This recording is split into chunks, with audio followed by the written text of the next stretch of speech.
Assalamualaikum warahmatullahi wabarakatuh. Perkenalkan, nama saya Muhammad Afif Noval dari Prodi Teknik Informatika Rombel TI 08. Pada kesempatan kali ini saya akan mempresentasikan karya ilmiah yang saya buat, yaitu pengembangan responsif pada desain situs web.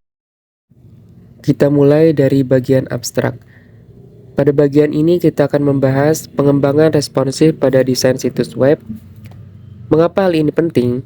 Karena desain situs web responsif memiliki dampak besar pada cara kita berinteraksi dengan konten online.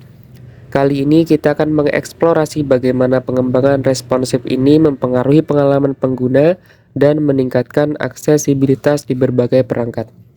Selain itu, metodologi analisis kebutuhan, evaluasi, pengembangan, uji coba, dan optimasi akan kita gunakan pada penelitian kali ini. Selanjutnya yaitu bagian pendahuluan. Pada bagian pendahuluan ini, kita akan membahas latar belakang, rumusan masalah, tujuan penelitian, dan juga batasan masalah.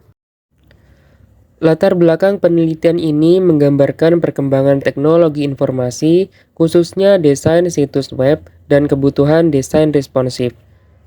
Rumusan masalah berfokus pada dampak pengembangan responsif terhadap aksesibilitas dan pengalaman pengguna. Selain itu, tujuan penelitian kali ini adalah untuk menganalisis dampak pengembangan responsif dan evaluasi efektivitas teknologi responsif. Adapun beberapa batasan masalah pada penelitian kali ini adalah yang pertama, yaitu berfokus pada pengembangan responsif dalam desain situs web tanpa menyertakan aspek individual dalam pengembangan aplikasi seluler, dan yang kedua adalah keterbatasan waktu penelitian dan sumber daya yang tersedia. Selanjutnya adalah kajian literatur. Pada bagian ini kita akan membahas literatur yang menjadi dasar penelitian kali ini. Apa itu desain responsif? Bagaimana konsep mobile first dapat membantu? Dan apa dampaknya terhadap aksesibilitas? Serta evaluasi efektivitas teknologi responsif juga menjadi fokus karena kita perlu memahami sejauh mana pengembangan responsif memberikan manfaat. Definisi desain responsif. Desain responsif merupakan pendekatan dinamis untuk menyesuaikan tampilan dan fungsionalitas. Teori pengembangan responsif web. Teori yang digunakan adalah teori mobile first. Konsep mobile first menekankan pentingnya prioritas pengembangan untuk perangkat mobile. Pendekatan ini sesuai dengan tren penggunaan ponsel cerdas yang semakin meningkat. Selanjutnya adalah dampak pengembangan responsif terhadap aksesibilitas. Dampak pengembangan responsif terhadap aksesibilitas dapat meningkatkan aksesibilitas dengan menyederhanakan navigasi dan memastikan konten dapat diakses dengan lancar tanpa memandang perangkat yang digunakan pengguna.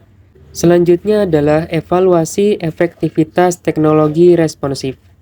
Pada evaluasi ini dapat melibatkan pengukuran kecepatan muatan halaman, tingkat retensi pengguna, dan pengalaman pengguna secara keseluruhan.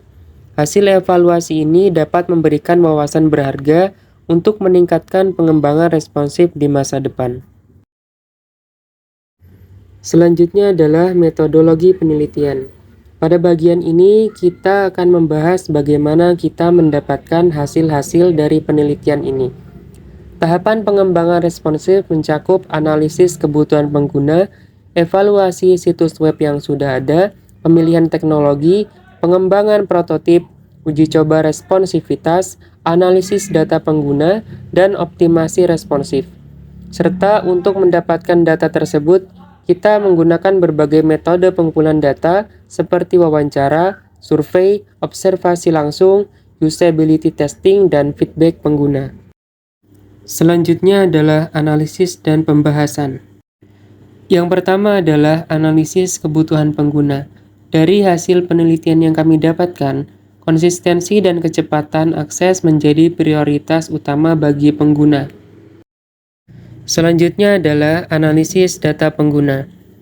Data pengguna yang dikumpulkan dari berbagai metode seperti wawancara, survei, dan uji coba responsivitas. Temuan menunjukkan bahwa pengguna mengalami peningkatan signifikan dalam kepuasan dan efisiensi akses situs web setelah implementasi pengembangan responsif. Setelah melakukan analisis kebutuhan pengguna dan data pengguna, selanjutnya adalah evaluasi situs web yang ada. Melalui tinjauan terhadap situs web yang sudah ada, ditemukan bahwa beberapa halaman tidak responsif dan mengalami kesulitan dalam menyesuaikan diri dengan perangkat mobile. Kekurangan ini memberikan landasan untuk fokus perbaikan dalam pengembangan responsif. Setelah melakukan evaluasi, selanjutnya adalah pemilihan teknologi dan framework responsif. Dalam pemilihan teknologi dan framework responsif diputuskan untuk menggunakan pendekatan mobile first. Framework XYZ dipilih karena fleksibilitasnya dalam menangani berbagai resolusi layar dan dukungan yang baik untuk pengembangan responsif. Setelah melakukan pemilihan teknologi dan framework, tahap selanjutnya adalah melakukan pengembangan prototip responsif. Dalam pengembangan ini, pengguna diundang untuk memberikan umpan balik awal melalui sesi uji coba prototip. Hasilnya menunjukkan peningkatan signifikan dalam navigasi dan kecepatan akses. Setelah tahap pengembangan, langkah selanjutnya adalah melakukan uji coba responsivitas, dan hasilnya adalah konsistensi pada berbagai perangkat dan peningkatan waktu pemuatan. Tahap terakhir adalah hasil dari penelitian. Hasil dari penelitian ini ditemukan beberapa kendala, terutama terkait dengan kecepatan pemuatan halaman pada perangkat tertentu. Selain itu, ide pengembangan lebih lanjut yang diusulkan adalah dengan mengintegrasikan machine learning atau kecerdasan buatan untuk menganalisis perilaku pengguna secara real-time dan secara otomatis menyesuaikan tampilan situs web sesuai dengan preferensi individual pengguna. Kesimpulan dari penelitian kali ini adalah pentingnya pengembangan responsif, meningkatkan aksesibilitas dan pengalaman pengguna. Adapun saran yang dapat disampaikan adalah pertimbangkan aspek aplikasi seluler dan pemantauan jangka panjang preferensi pengguna. Sekian presentasi yang dapat saya sampaikan. Mohon maaf apabila terdapat kesalahan ucapan maupun penulisan. Akhir kata saya ucapkan terima kasih.